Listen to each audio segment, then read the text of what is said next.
Saludos amigos y amigas de Ecos del 56, el programa de Vanguardia Popular. Mi nombre es Roberto Zelaya. Y el mío, Carolina Camacho. Y estamos muy contentos, de verdad, de estar nuevamente con ustedes en un programa más de Ecos donde discutimos y compartimos sobre temas de interés nacional e internacional, en este caso el tema de la vivienda, Carolina. Así es, queremos compartir con ustedes información de cómo se encuentra actualmente el tema de la vivienda en Costa Rica, cuáles son las condiciones de la vivienda en Costa Rica, cuántas personas alquilan, cuántas personas tienen casa propia, y este tema que ha venido siendo bastante controversial en los últimos años porque las personas han venido sintiendo el cambio de poder o no tener una casa propia. Claro, y es que la afectación ha sido muy grande. De hecho, ahí lo veremos en el desarrollo del programa, cómo a través de los años se ha dejado de invertir en este importante sector, ¿no?, de la inversión social, ya al punto de casi desaparecer en este gobierno, aunque desde los anteriores gobiernos esa inversión ha venido disminuyendo. Y es que es un derecho elemental, Carolina, y amigos y amigas que nos ven, como lo es la alimentación, como lo es la salud. No tener casa nos afecta muchísimas maneras, ¿cierto?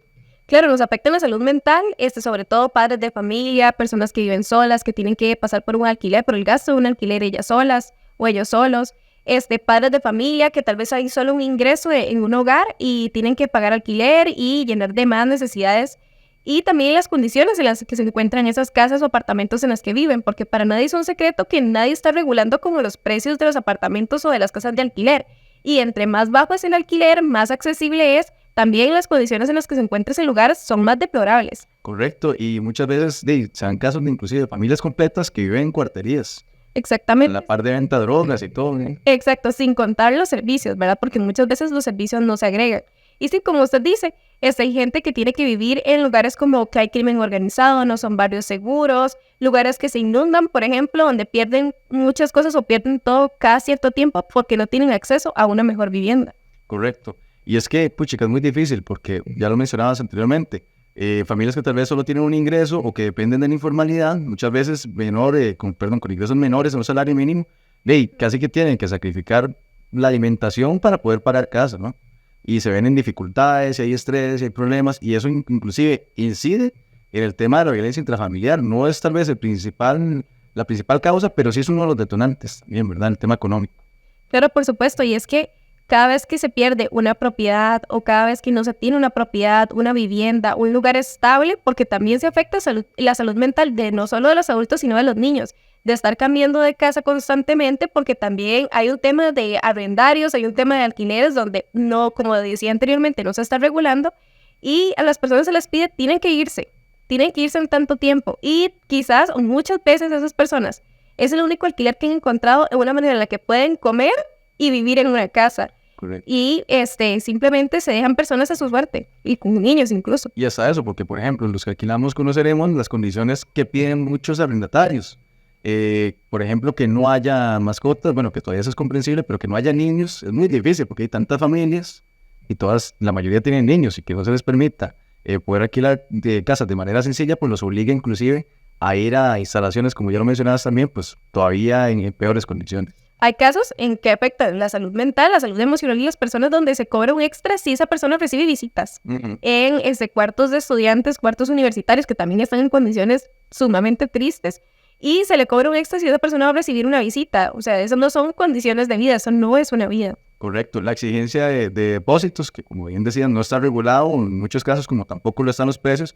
Y si bien hay una ley de arriendos y todo esto, no se respeta, ¿verdad? Muchas veces la gente pierde su depósito, que es lo que le sirve para ir a pagar un nuevo depósito una vez que tiene que irse a un lugar. Pero bueno, es un poco lo que queremos conversar en este programa de Ecos del 56, donde abordamos estos temas que son fundamentales para el pueblo costarricense. No nos interesa hablar ahorita de fútbol, no nos interesa ahorita hablar de farándula ni nada de esto, sino de lo que realmente nos toca y nos compete como seres humanos y nuestras necesidades. Pero bueno, como en otros programas de Ecos del 56, Carolina, buscamos a una persona pues bastante enterada del tema, por no decir un experto, que en este caso es don Víctor Arce. Él es dirigente comunal de un grupo de vivienda y también nos fuimos a la calle a hacerle las preguntas a las personas. La primera de estas preguntas es, ¿cuál consideran que es la situación de la vivienda en Costa Rica en este momento? Entonces vamos a ver lo que tienen para decir en las personas que saben del tema y las personas que lo viven en las calles. Vamos a verlo. Actualmente, más de 300.000 familias en Costa Rica no tienen vivienda.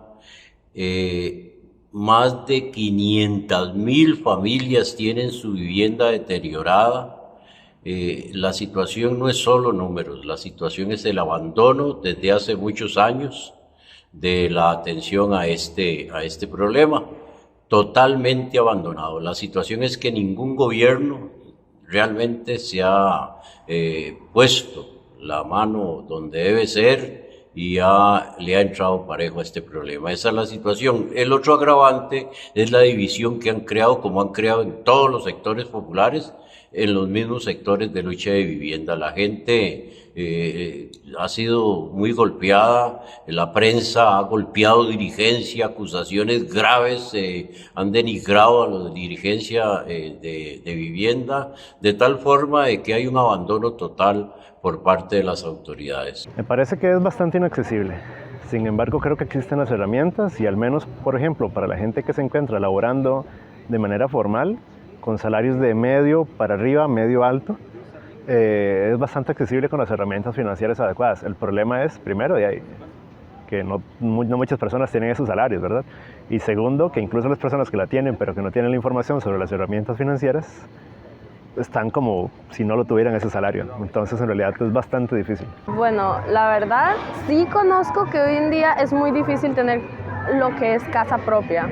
Es muy difícil tanto conseguir un terreno como pedir tanto el préstamo bancario para conseguir una casa. Hoy en día está muy caro, demasiado. Yo creo que en general en Costa Rica está muy difícil la situación de acceso a vivienda porque la gran mayoría del país, al menos el 50% de los costarricenses trabajan en el sector informal, entonces del todo no tienen acceso a crédito. Y segundo, de las personas que sí que tienen un trabajo formal, yo diría que tal vez la mitad de estas personas no serían, no podrían llegar a adquirir un crédito porque, como se sabe en el país, para adquirir una hipoteca, por un lado usted tiene que poner por ahí el 20% del precio como prima para una vivienda que no se pueda llegar a ser $100,000 o menos. Y por otro lado, el resto del préstamo tiene que ser, el monto del pago mensual no puede ser más del 30% de su salario. Y pues el 30% de una deuda que tal vez sean, $100,000 y que vos tengas que pagar tal vez que $500, $600 al mes. Tiene que ser una persona que como mínimo gane 1,500 y la gran mayoría de los costarricenses no ganan eso. Entonces yo creo que es una situación bastante complicada. Y estamos de vuelta con más de Ecos del 56, el programa de Vanguardia Popular. Y desgraciadamente, como en muchos de nuestros programas, cuando preguntamos respecto a salud, educación, derechos del pueblo, en este caso la vivienda, las respuestas no son nada alentadoras, ¿cierto, Carolina? No, y el tema de la vivienda no es la excepción, lamentablemente. Y otra cosa que es lamentable respecto a este tema es que pues no tenemos como soluciones en la mesa, ¿verdad? No. Por parte del gobierno, del Estado, para solucionar este problema. No hay voluntad política y no hay un sistema que permita que esas soluciones se puedan dar tampoco. Exacto, al contrario. Y es que los números son terribles, ¿verdad? Exacto. Eso es por ahí. Según las estadísticas, hay 16,000 hogares sin casa. O sea, no son 16,000 personas sin casa, son 16,000 hogares. Multiplique eso entonces por 4. Exacto, 4, 5, depende, eso varía, pero hay 16,000 hogares, familias, que no han tenido acceso a una casa propia. Hay 152,000 casas y apartamentos en mal estado que están siendo alquilados. O sea, hay 152,000 personas o varias personas que viven dentro de esas casas y apartamentos donde están viviendo en lugares en mal estado, donde hay plagas, donde se mete el agua, hay humedad. Eso afecta incluso a la salud. Por supuesto, sí. Y sin regulación de ningún tipo, ¿verdad? Porque eso queda en el papel, pero no hay manera de hacer cumplir esa ley. Exactamente. Y hay 315,222 hogares que alquilan. O sea, todas esas personas no han tenido Sí, se sabe que el alquiler es una cosa complicada, es una cosa de pagar cada mes, es una cosa que varía, que sube. Y como usted decía, nadie lo regula. Y toda esta cantidad de personas alquilan y están pasando por esa situación. No, y otra cuestión también, la gente que ni siquiera alquila, que en muchos casos les prestan un cuartito, o bueno, como ocurre también en zonas rurales, que los ponen a cuidar una finca y te dan un ranchito ahí y medio cuidan, ¿verdad? O que trabajan en algún tipo de plantación y también les dan algún tipo de techo improvisado, cuestiones de ese tipo, ¿verdad? Que eso no está contabilizado, ¿no? Exactamente, esas personas no entran dentro de las estadísticas, pero existen. Es una realidad que existe y que tenemos que tomar en cuenta. Así es. Y fue puchica, y es que ¿qué es lo que puede estar provocando esto? Que eso lo vamos a ver en la siguiente parte del programa, pero Nos podríamos preguntar por el momento si sabemos que hay tantas casas nuevas, vemos construcciones, vemos torres de apartamentos, vemos condominios, vemos propuestas de vivienda que la vemos en programas de vivienda, que las vemos en Facebook, que las vemos en TikTok. ahí en la pista, por eso es grande el lote. Exactamente, quiénes son los dueños de esas casas, porque claramente el pueblo costarricense, el pueblo obrero no son los dueños de esos lugares, esas son las personas que están sufriendo las consecuencias. ¿Quiénes están teniendo las ganancias? ¿Quiénes son los dueños? Eso, y además las instituciones no están gestionando la ayuda necesaria para que la clase trabajadora acceda a vivienda. Toda la vida se ha dicho que la vivienda es un derecho, que cada persona tiene derecho a tener un techo que lo proteja, pero eso no se está cumpliendo, no está siendo una realidad para muchos costarricenses. Y estos números, desgraciadamente, van en crecimiento. Correcto, y es que no se plantea ver que se le regale la casa a la gente, porque nunca ha sido así. Las casas siempre se han pagado. Lo que significa el bono de la vivienda es un préstamo, básicamente, y es lo que se plantea que se siga haciendo. Pero para que exista un préstamo, y poder pagar ese préstamo tiene que existir trabajo, ¿no? Tiene que existir buena educación, tiene que existir el respeto a los derechos laborales. Entonces vemos que hay en todo un conjunto que podemos decir que se enmarca en un sistema político económico como el actual, que es neoliberal, que impide que la clase trabajadora, que la gente trabajadora, que los pobres podamos tener acceso a una casa, ¿no? Es que si revisamos los requisitos de entidades, tanto bancarias como estatales, para tener un bono, se complican. No todas las personas llenan esos requisitos, pero sí todas esas personas están necesitando una vivienda. Uh-huh. Y es que es tan importante tener una casa, porque como dicen los abuelos, por lo menos tener donde caer muerto. Exactamente, y es algo que ahorita no estamos viviendo, y las generaciones que vamos creciendo, que vamos ya para edades más, no sé, ciudadanos de oro, adultos mayores, no sé cómo vamos a vivir, no sé cómo vamos a hacer, porque el asunto de la vivienda está muy complicado, y acceder a una, comprar una, es una cosa que es como un sueño ya. Sí, queremos hacer, porque también vivimos un modelo económico que hasta plantea no tener hijos y no tener un montón de cosas, entonces vamos a ser personas mayores, sin ningún tipo de apoyo, sin casa, sin pensiones, sin nada. Es parte del desastre, y es parte de lo que hemos venido siempre hablando en Ecos del 50. Y los hijos, o sea, tener un hogar como formado entre padre, madre, hijos, o madre, hijos, padre, hijos, es uno de los requisitos para los bonos de vivienda, o por lo menos una prioridad para los bonos de vivienda estatales. Entonces, también se nos dice que como responsabilidad no deberíamos de tener hijos, y pero a veces se le dice a esas personas que no tienen hijos por responsabilidad, que no pueden acceder a un bono de vivienda. Sí, no, es un relajo. Y eso casi que nos lleva a la siguiente pregunta, ¿verdad? ¿Qué es lo que está pasando? ¿Cuáles son las causas que impiden que los costarricenses podamos tener acceso a una vivienda?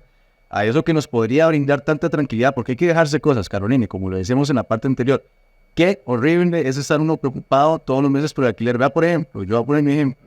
A mí me pagan y yo tengo que sacar de la mitad de mi quincena para el alquiler. Y súmale de servicios y suma un montón de cosas. Y eso que yo, bueno, por lo menos yo vivo solo, mi única responsabilidad soy yo. Ahora, ¿cómo hace una familia con hijos? ¿Cómo hace una familia que tiene hijos en la escuela, en el colegio, que les tiene que dar la educación, que les tiene que dar todo lo necesario, incluyendo la vivienda, cuando los alquileres suben y suben y suben y suben, y tras de eso también hay que pagar depósitos? O cuando se les dice, no pueden venir con niños, no pueden venir con hijos, o solo máximo persona sola o pareja, eso lo vale en todos los rótulos de alquiler. Otro modelo social, político, económico vendría a plantear de manera social, de manera justa, socialista si se quiere, que hay que proteger a las familias. Ok, usted quiere alquilar una casa, bueno, pero con estos y estos otros requisitos, para que tampoco las familias se vean desprotegidas. Y un llamado de atención también a esos sectores de la extrema derecha, que están en la Asamblea Legislativa, al estilo de Restauración Nacional, bueno, ya no está Restauración, pero Nueva República, y esos partidos, ¿verdad?, que dicen defender la vida y la familia. ¿Qué están haciendo ustedes por defender la vida y la familia?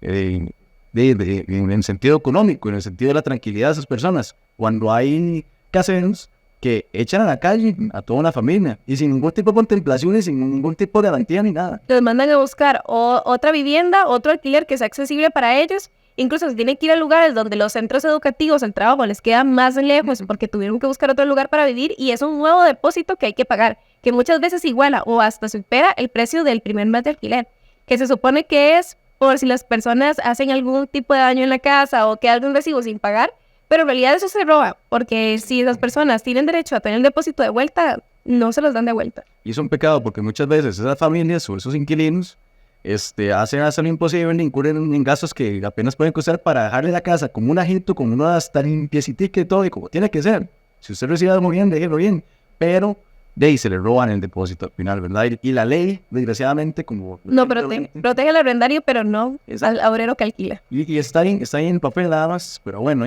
porque ¿qué va a estar el obrero pidiendo permiso en el trabajo para ir a los juzgados a seguir una... Finalmente no. Es terrible. Ahora, ¿cuáles serán las causas de esto, verdad? Que es lo que vamos a ver en la siguiente parte. Entonces, si les parece bien, Carolina, vayamos a ver la siguiente pregunta, que es, ¿cuáles son las causas de que en Costa Rica no mucha gente tenga acceso a la vivienda? Entonces, vamos a verlo. Como estaba mencionando, estos gobiernos criminales, no les interesa al pueblo, cogen las platas de vivienda de los programas sociales para pagar cuentas que nosotros no hemos gastado, permiten el robo de impuestos, los fondos de vivienda no existen. En este momento están quitando los bonos, están queriendo cercenar este derecho, y la gente de ahí sufriendo esta problemática se le tiene en un silencio mediático, ya que la prensa y los mismos, inclusive hasta educadores, nos duele mucho decirlo, pero la manera de educación que se le da al pueblo es de decirle que algún día un gobierno podría sacar adelante la situación, de que esperemos, de que Dios puede lograr la situación es alarmante, la culpa yo se la echo a la falta de organización real del pueblo, y eso es lo que pensamos. Para ser honesto, creo que una de esas es que existe un mercado, no sé, muy, ¿cómo se llama esto? Con poca oferta. Y que la demanda que hay en realidad, la gente que puede hacer esa demanda no tiene así como la capacidad para pagar lo que existe en el mercado. Quiero decir, uno va, por ejemplo, a Cerrí y ve una propiedad 200 metros, 20 millones de colones, sin casa. Entonces, en realidad, me parece que es como una dinámica de mercado, pero siento como que también tiene que ver con cosas de problemas estructurales que ha generado el Estado costarricense, como que no, a pesar de que tenemos, creo que son 3 instituciones dedicadas a la vivienda, sin embargo no tenemos una solución exacta y es bastante complejo entrar incluso, porque si mal no recuerdo, incluso con un buen salario es difícil entrar a la cuestión de los servicios del Estado para adquirir vivienda. Bueno, no solo viene de algo social, sino como interés monetario, porque claro, yo tengo una casa en un lugar así como San José Centro, claro, yo le voy a poner un montón de dinero para yo ganar, entonces empieza como esa competencia de que no, esta persona lo tiene muy barato, pero no, a mí me sirve más ponerle tal precio porque, digamos, tengo un frente y al frente está el palí, entonces ocupo ese plus para poder ponerle más precio a una vivienda. Bienvenidos amigos y amigas nuevamente a Ecos del 56, el programa de Vanguardia Popular. Y vamos con la segunda pregunta, ¿verdad? Que tenemos respecto a este tema. Que es, ¿cuáles son las causas de que muchas personas en Costa Rica no tengan acceso a la vivienda? Creo que el primer punto que deberíamos tocar es que en algún momento se vio socialmente que eso era un derecho, que la vivienda era un derecho, y creo que eso se ha ido perdiendo. Incluso la gente ha dejado de creer que tiene derecho a una vivienda, a una casa propia. Correcto, y eso ha significado que la gente deje inclusive de luchar por la casa propia. Claro, porque la gente lo empezó a ver como un negocio, como una inversión, como algo nada más de la clase alta, y la gente empezó a comprar casas, las personas de alto poder adquisitivo empezaron a comprar casas, apartamentos, condominios, y lo hicieron únicamente para personas de alto poder adquisitivo o otras personas de clase alta. Las personas de clase obrera quedaron completamente descartadas, ¿verdad? Exactamente, y tal vez una persona que tiene ahí cierta masa de capital, ahí que fuera mínima, va al banco, hace un préstamo y hace algunos cálculos también y dice, bueno, que me presten esa plata, le lleva el proyecto al banco, le dan el dinero, construye X cantidad de apartamentitos, cuartos, lo que queramos, y los apartamentos mismos le van a pagando el préstamo. Entonces, ¿qué pasa? Que al pasar de los años ya esa persona pagó el préstamo y todo lo demás es ganancia, ¿verdad? Sí, Se convierte, perdón, de un derecho a un negocio, como bien lo decías. exactamente, aunque también muchas personas llegan y tienen esos proyectos de voy a hacer apartamentos, voy a hacer casas para alquilar o una propia, y porque tienen un trabajo que se lo permite, pero no debemos de olvidar que somos obreros, ¿verdad? Y que dependemos de un patrono que si un día llegamos y nos quedamos sin ese trabajo, nos despide, nos quedamos sin cómo pagar ese préstamo, y eso es exactamente lo que le encanta a las entidades privadas que prestan, ¿verdad? Embargar. Exactamente, embargar, porque ese es el negocio. El negocio no es prestar para que la persona pueda construir sus apartamentos o su casa propia. El negocio es embargar para yo rematar esta propiedad a otra persona de clase alta que le convenga para venderlo, alquilarlo y etcétera, para tener más. Exactamente, es como la lógica de una casa de empeño, por ejemplo, es la especulación misma. Presto esperando que no puedas pagármelo y lo perdás. Y eso nos lleva a lo otro también que es muy grave, que es que las personas trabajadoras, muchas veces con salarios mínimos, o simplemente no tan altos, porque hay gente que puede ganar inclusive el doble, el triple de un salario mínimo, que no le alcanza para llegar a pagar los intereses de un préstamo de vivienda, es que son muy altos realmente. Sí, los intereses van subiendo y todo es para que la persona no pueda pagar ese préstamo, para que la persona no pueda cumplir, sea embargada, pierda su propiedad, y lo más triste, y es lo que yo siento que más duele, y es que llevan años pagando esa casa, ese proyecto, ese lote, esa finca, lo que tienen sus sueños, por lo que van a trabajar todos los días, y se embarga y se vende en una cantidad mínima, en una cantidad que podríamos decir ridícula. Imagínense lo que pueden sentir esas personas que han trabajado 5 o 10 años y ver que una persona a la que no le cuesta nada porque tiene un montón de dinero, llega y la compra por un precio ridículo. Y eso pasa muchísimo en zonas rurales, porque por ejemplo, Claro. cuando uno va a hacer un pago al Banco Nacional, duele, porque bueno, primero uno no puede comprar un lote de esos, ni nadie de nosotros que somos los trabajadores rasos, pero uno ve un montón de terrenitos de X cantidad de metros cuadrados, X cantidad de manzanas, que le fueron quitados a familias campesinas, de que vieron arruinadas sus cosechas, o que simplemente por la misma lógica de importación que ven en Costa Rica y además se arruinan y pierden sus tierras. El esfuerzo de años, inclusive esfuerzos de sus abuelos y padres, ¿verdad? Se ven perdidos. O también por las empresas, por ejemplo, piñeras, que llegan y compran fincas, fincas que tal vez fueron rematadas, o cosas así, llegan, agarran ese terreno, siembran cierta cantidad de tiempo, el terreno queda inservible por todo lo que pasa en esas piñeras, por todos los agroquímicos que usan, y esa tierra se pierde y las personas quedaron sin lo único que tenían. Y es que en esas zonas ni para el ganado, ¿verdad? Porque esas mismas plagas matan al ganado. Y incluso el agua, todos los ríos nacientes que hay cerca de esos lugares. Es terrible. Bueno, otra de las causas es que en los últimos 10 años, por ejemplo, porque este gobierno tiene culpa, sí, pero los anteriores, por supuesto que también, es que nosotros al menos los metemos a todos en el mismo saco de neoliberales, capitalistas, sinvergüenzas. Desde Luis Alberto Arón hasta viejo. Aquí no estamos para defender burgueses, aquí estamos para defender a la clase obrera. Por igual a todo, Liberación, Unidad, PLP, Restauración Nacional, o aquí Costa Rica manda, bueno, otro, porque ya es un talate. Sí. Pero bueno, en los últimos 10 años al menos ha habido una disminución, tal vez la más drástica, que ha sido del 50% en inversión en vivienda. O sea, en los últimos 10 años dejaron de invertir la mitad en vivienda. Entonces ya no hay plata para invertir en vivienda, no es de interés del Estado. Hay una gran cantidad de personas que podían acceder a un bono de vivienda por parte del Estado, que es un préstamo, no es un regalo, pero es un préstamo que ayudó a muchas familias a tener casa propia, y ya son personas que no tienen eso, que ya no llenan los requisitos porque los requisitos se vuelven más complicados de llenar y ya no tienen acceso por parte del Estado. Entonces, si el Estado no ve por estas personas y no les da una solución, ¿quién les va a dar la solución? ¿Qué pasó con esa parte del dinero? Sí, no, y ¿a dónde se va, verdad? Y fijo, termina llegando un montón de tonterías, ¿verdad? Como el tema del SINAR o el tema de darle más plata a la policía. ¿Para qué? No sé. Pero bueno, sí. Y yo creo que esto responde justamente, ya lo dijimos anteriormente, a la dinámica política, social y económica. Hasta que no haya un cambio de ese aquí no vamos a poder pensar en soluciones, que es lo que vamos a ver más adelante. Pero no, definitivamente tenemos que admitir que los costarricenses, una inmensa cantidad de costarricenses no tenemos casa, que no estamos teniendo acceso a ese derecho y que hay un Estado que le sirve solamente a los que más plata tienen y que no hacen lo absoluto para facilitarnos vivienda digna a los más pobres.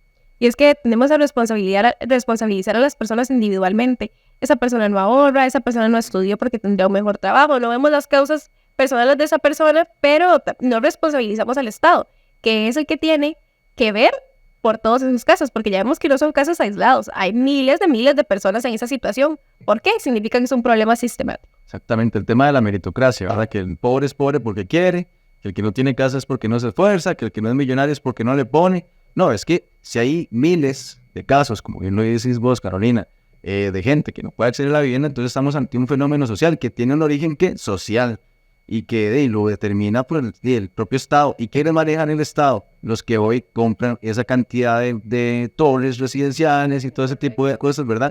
Y especulan con el mercado inmobiliario, justamente. A veces creemos que hay muchos millonarios, que hay muchas personas con mucho dinero, pero en realidad casi siempre una sola persona o pocas personas son dueños de un montón de cosas. Y cada vez menos, por cierto.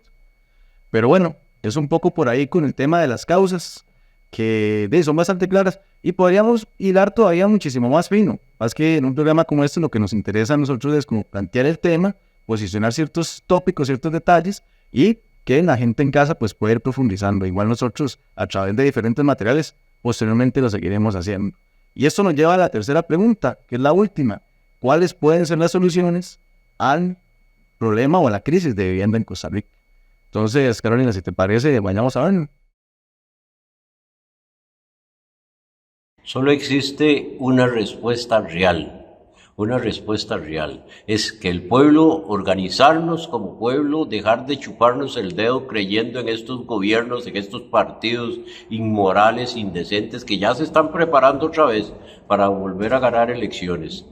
Yo, por dicha y gracias a Dios, he logrado establecer un conocimiento, he logrado establecer contactos con la única posibilidad que desde hace muchos años existe en Costa Rica, que es un proyecto real, popular, de un partido que se llama Tradición, un partido desde hace muchos años que se llama Vanguardia Popular, y es organizarnos alrededor de una nueva posibilidad, de una posibilidad electoral. Hasta que el pueblo tome el poder, podemos solucionar el problema de vivienda. Lo demás es que nos sigan vacilando, nos sigan humillando, sigamos viviendo arrimados, sigamos viviendo en tugurios, sigamos haciendo de que los niños crezcan en estas barriadas llenas de delincuencia, hasta que el pueblo se una alrededor de un partido verdadero que tiene historia de defensa de la clase trabajadora como debe ser. Es que se puede. Esto lo decimos como dirigentes nacionales de vivienda, con nuestra experiencia de más de 50 años como dirigentes. Nos ha tocado estar en tugurios, nos ha tocado estar en precarios, nos ha tocado estar en casas donde la gente muere de hambre y no existe una solución. Si no cambiamos a un gobierno popular, seguiremos sufriendo toda la vida. Me parece que se podría reducir la presión fiscal, por un lado. Costa Rica, si mal no recuerdo, es como el país de la OCDE, del Club de los Ricos, ¿verdad?, que tiene más presión fiscal sobre el PIB, siendo Costa Rica un país no tan rico como el resto de los de la OCDE, ¿verdad? Y por otro lado, me parece que en realidad se podría arreglar un poco la cuestión del Estado. En realidad la plata existe. Lo que sucede es que por mucho tiempo se ha movido como en otro sentido. En lugar de propiciar las soluciones de vivienda, se ha movido como hacia la burocracia. Bueno, activar los comercios, por supuesto, porque al país, al generar más ingresos, puede liberarse de ciertos impuestos. Entonces, claro, eso, el precio va a ir bajando, creo yo. Es un tema también como de oferta y demanda. O sea, si está la gran mayoría de la población centrada únicamente en el centro del país, pues está muy difícil de que existan nuevos terrenos así de la nada. Entonces, lo primero es una situación como más complicada, pero tiene que haber mucho más desarrollo económico en el resto del país como para que alguien pueda decir, ok, me voy a vivir fuera de la GAM. Fuera de la GAM, por un lado, existe más posibilidad de encontrar terrenos y a mucho mejor precio, porque al ser tantas personas dentro de la GAM, pues todos están demandando, todos los precios suben.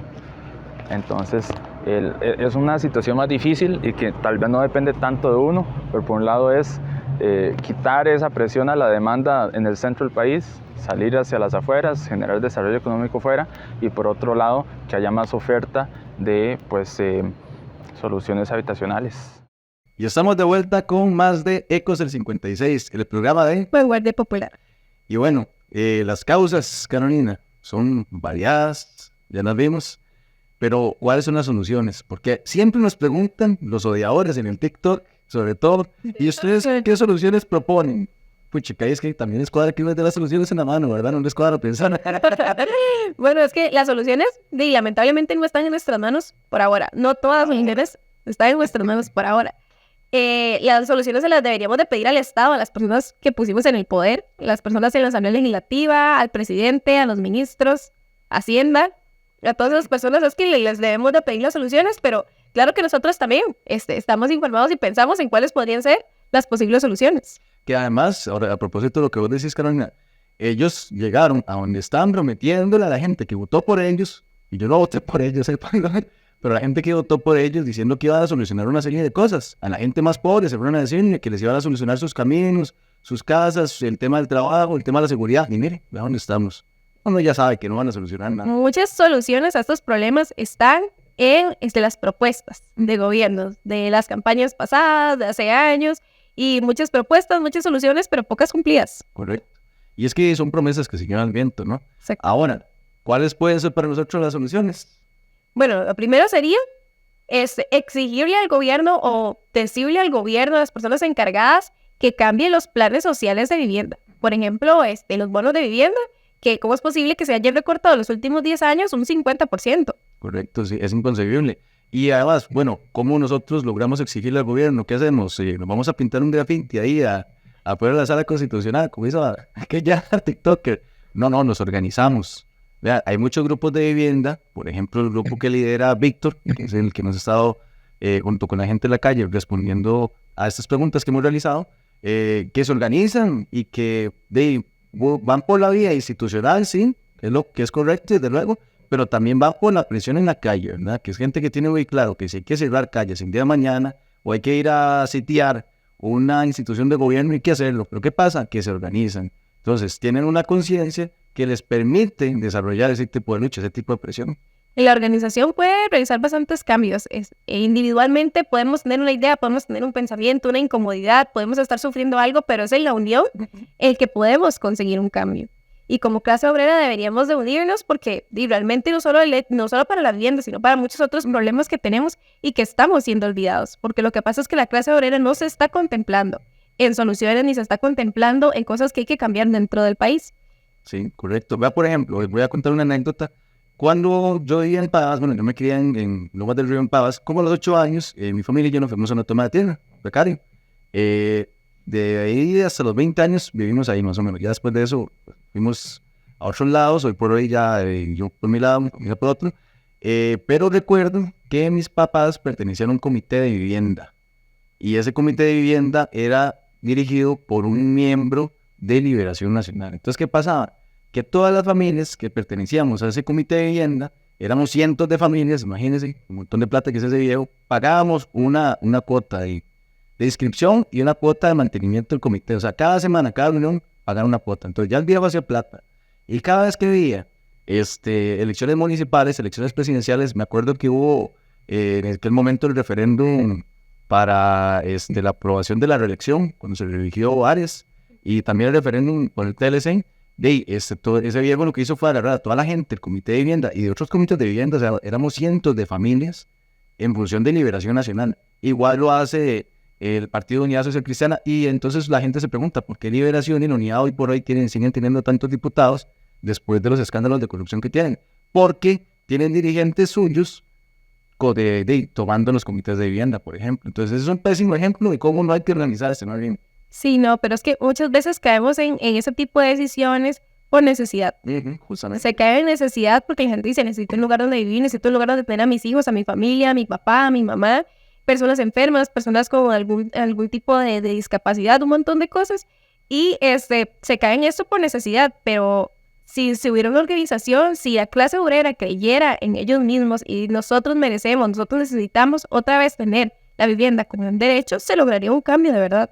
Correcto. Y, por ejemplo, estos viejos, como ese que dirigía ese comité de vivienda ahí en Pavas, se aprovechan también de la desinformación de las personas y de la ignorancia. Y es algo que nosotros como clase trabajadora tenemos que comenzar a vencer, ¿no? Pero, ¿qué pasa? Vámonos a programas más atrás de décadas del 56. El tema de la educación. ¿Qué clase de educación tenemos? Entonces, ¿cómo la gente va a crear un pensamiento crítico si no se propicia eso desde las aulas, por ejemplo? Es que lo que sirve es la desinformación y no solo para las personas porque no tienen acceso tal vez a un tipo de educación académica, sino porque funciona la desinformación, porque los medios de comunicación ya sabemos que también están influenciados por ciertos poderes o ciertos partidos políticos donde la gente se quiere informar, se siente informarse, pero recibe mentiras o recibe verdades a medias. Correcto. Y además, vos lo mencionabas anteriormente, el tema de la meritocracia, ¿no? De que el que no se esfuerza, de que el que no tiene algo es porque no se esfuerza lo suficiente. Desde luego que los individuos tenemos responsabilidades individuales, pero si hay un problema social, y ese problema social condiciona al resto de los individuos, ¿no? A nivel social, pues. Entonces, ¿qué necesitamos? Un cambio de sistema. Costa Rica ya el capitalismo, el neoliberalismo no nos sirve. Nosotros necesitamos un tipo de gobierno que sea dirigido por la clase trabajadora, socialismo si se le quiere llamar, y quiere decir las cosas por su nombre, no hay que tenerle miedo. El socialismo es el tipo de gobierno que ve por el resto de la sociedad. Me da más miedo un futuro para mí como adulta mayor en el que yo tenga que seguir trabajando en lo que salga sin pensión, sin derecho a una vivienda. Eso sí me asusta. Sin seguro, sin nada. Sin seguro. ¿Y qué pasa? Que cuando tengamos un tipo de gobierno, un tipo de sistema así que sea dirigido por la clase trabajadora, ahora sí velará por los intereses de la clase trabajadora, porque Carolina y amigos y amigas que nos ven, este Estado tiene el dinero y tiene la capacidad, tiene las herramientas, tiene el aparato para poder crear las condiciones necesarias para que nosotros todos tengamos vivienda digna, que podamos pagar por medio del trabajo digno, tengamos salud digna y de calidad y igualmente la educación, pero no lo hace porque no les interesamos los trabajadores. No hacen falta hogares, no hacen falta casas, mejor dicho, no hacen falta, no sé, los fondos para poder ayudar a estas personas. Eso está, los fondos están, las casas están, los bonos, la plata para los bonos hay. Lo que hay que hacer es redistribuirlo, porque se está acumulando solo en las personas, se está acumulando riqueza y cada vez los de abajo somos más pobres. Correcto. Y hay una cosa que hay que decirle a los gobernantes. Llega el momento en que los de abajo ya no queremos seguir viviendo como hasta ahora y los de arriba no van a poder seguir gobernando como hasta entonces. Que ya no podemos, ni siquiera es que ya no queremos, porque tal vez uno por paz, entre comillas, decide no pensar en eso, decide poderse distraer cada 15 días si es que le alcanza para salir, para hacer algo. Pero llega un punto en el que ya no se puede y ya esto está colapsando. Correcto. Y es cuando se da una situación revolucionaria. Exactamente. Y cuando eso llega, hagan seguro los millonarios, los ricos, porque lo que se arma es un despelote y ahí no hay quien pare ese asunto, ¿verdad? Y ya se ha dado en muchos países del mundo, inclusive aquí se da también. Sí, claro. Lo que más es que a veces olvidamos. Sí, correcto. Nos olvidamos justamente que somos un pueblo que tiene la capacidad de cambiar las cosas. Vean, logramos cosas maravillosas el siglo pasado. La educación que teníamos. Correcto, el código de trabajo, el aguinaldo. Hoy por ahí muchísimos patrones les duele pagar el aguinaldo, pero por dicho los trabajadores... Pero es un derecho. No, sobre eso, sí, es un derecho. Es un derecho que se cumple para las personas que tienen un trabajo formal, ¿verdad? Correcto. Porque cada vez el trabajo informal sube más. Sí, y aunque el código de trabajo obligue a que el trabajo informal lo pague, ¿verdad? Porque hay una relación laboral, no hay legislación que cubra. Exactamente. Y el Ministerio de Trabajo está pintado en la pared. Sí. Pero hoy es eso, ¿verdad? Las soluciones están en un cambio de sistema, efectivamente, pero también se pueden ir logrando de algún grado de soluciones por medio de la organización popular. Y el tipo de construcción, ¿verdad? Que en realidad espacios hay. Tal vez no se pueden tener así casas de lujo y un montón de cosas que nos gustaría tal vez tener o un tipo de vivienda que nos gustaría, pero espacio hay. Se puede hacer algún tipo de construcción que favorezca a las personas, a las familias que no tienen hogar y eso que se les pueda ayudar, que puedan vivir en un lugar digno. Ay, para que les duela. Yo sé que cada país implementa lo que le sirve a cada país, pero tanto que se habla en Venezuela. 3 millones de viviendas construidas en menos de 15 años. Imagino que Costa Rica un gobierno ha construido 3 millones de viviendas. Y no estamos diciendo que implementemos aquí el modelo venezolano, ¿verdad? Porque inclusive nosotros estamos y tenemos nuestras diferencias con respecto a ese modelo. Pero veamos que sí se puede. Cuando hay un tipo de gobierno que tiene la voluntad de hacer cosas por el pueblo, se puede lograr. Entonces, eso también está en nuestras manos. Si el gobierno no tiene la voluntad, organicémonos y hagamos que el gobierno llegue a tener la voluntad. Y si no llega a tener la voluntad, por lo menos ya estamos organizados para cambiar ese tipo de gobierno y ese tipo de sistema. Yo creo que lo que podemos aprender más que todo este programa es la lucha, en que debemos de organizarnos porque no tenemos cifras, no tenemos números ni respuestas esperanzadoras que nos digan esto se va a regular, el gobierno nos va a ayudar, eso no lo tenemos. Y tampoco podemos creer en siguientes gobiernos que nos prometan que van a cambiar, porque las personas, los burgueses, los millonarios no van a velar por nosotros. Yo creo que lo que podemos aprender de este programa más que todo es que es hora de levantarse como clase obrera. Y es lo que siempre vamos a plantear, tanto en Vanguardia Popular como en Ecos del 56, la lucha, la organización popular, la unidad popular, dejándonos de cosas, católicos, no católicos, evangélicos, creyentes, no creyentes, no importa lo que seamos, somos pueblos, somos gente que tenemos derecho al trabajo y a vivir con dignidad, y el Estado que exista tiene la obligación de brindarnos esas condiciones, ¿no? Y nosotros el derecho de arrancar esas condiciones también. Debemos de unirnos.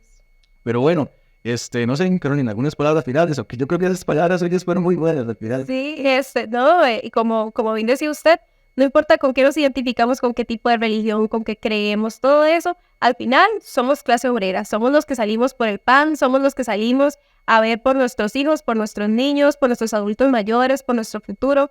Creo que eso nos debe unir más que cualquier otra cosa. Correcto. Y bueno, con esto nos despedimos, amigos y amigas. Muchas gracias, Carolina, muchas gracias, Alejandro y Fabián, que han estado detrás de cámaras. Fabián, ahí viendo el tema en los TikTok. Estamos trabajando en unas cosillas nuevas. Recordarles que por favor este programa lo compartan por todos los medios posibles, que nos comenten en el YouTube, en el Facebook, en el Instagram, en TikTok también, que dejen sus reacciones y que si quieren que hablemos de algún tema particular, nos lo digan, ¿sí? Formemos comunidad, formemos la comunidad de Ecos del 56, pero comunidad buena, ¿verdad? No de esos odiadores. Nos importa muchísimo la opinión del pueblo costarricense y de hecho venimos aquí a grabar y a trabajar todo esto únicamente por el pueblo costarricense y por la clase obrera. Donando nuestro tiempo, nuestro trabajo, muy modesto pero muy honesto. Y bueno, con eso nos despedimos, hasta la próxima.